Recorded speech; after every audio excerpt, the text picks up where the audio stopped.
Prometo ser fiel a la República, cumplir y hacer cumplir la Constitución y sus leyes. On Sunday, June 28th, the world learned that Manuel Zelaya was no longer the president of Honduras. What follows is an account of the events that led to his loss of constitutional powers.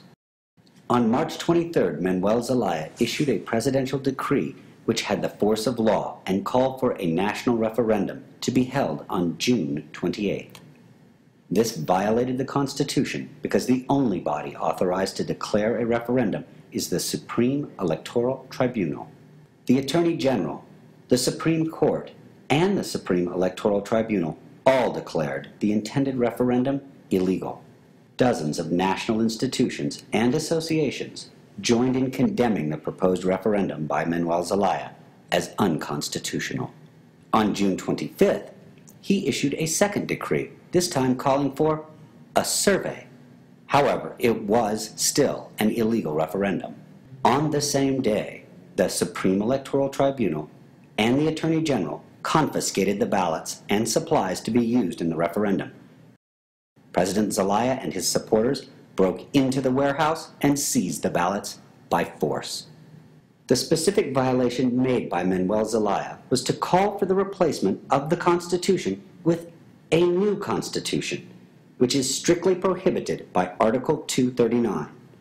The article states that any official who attempts or intends to replace the Constitution will automatically lose all constitutional powers, and the President is no exception. The Attorney General's investigation concluded that Manuel Zelaya had, in fact, violated the Constitution, and the National Prosecutor concurred. The Supreme Court ruled that the penalty for this violation was specifically spelled out in the Constitution. The penalty?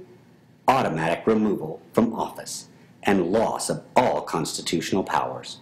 The court ordered the armed forces to carry out its constitutionally prescribed duty and serve Manuel Zelaya with an arrest warrant. Former President Zelaya violated the Constitution, and his actions set all of these events in motion. In the United States, Richard Nixon learned a similar lesson. He learned that no citizen is above the law, and he was forced from office.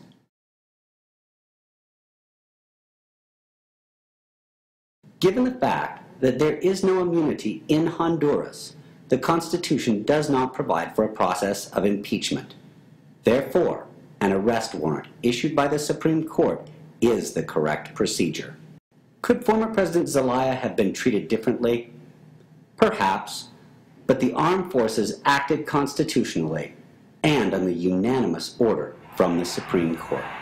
Today, democracy in Honduras is alive and strong because the Constitution worked.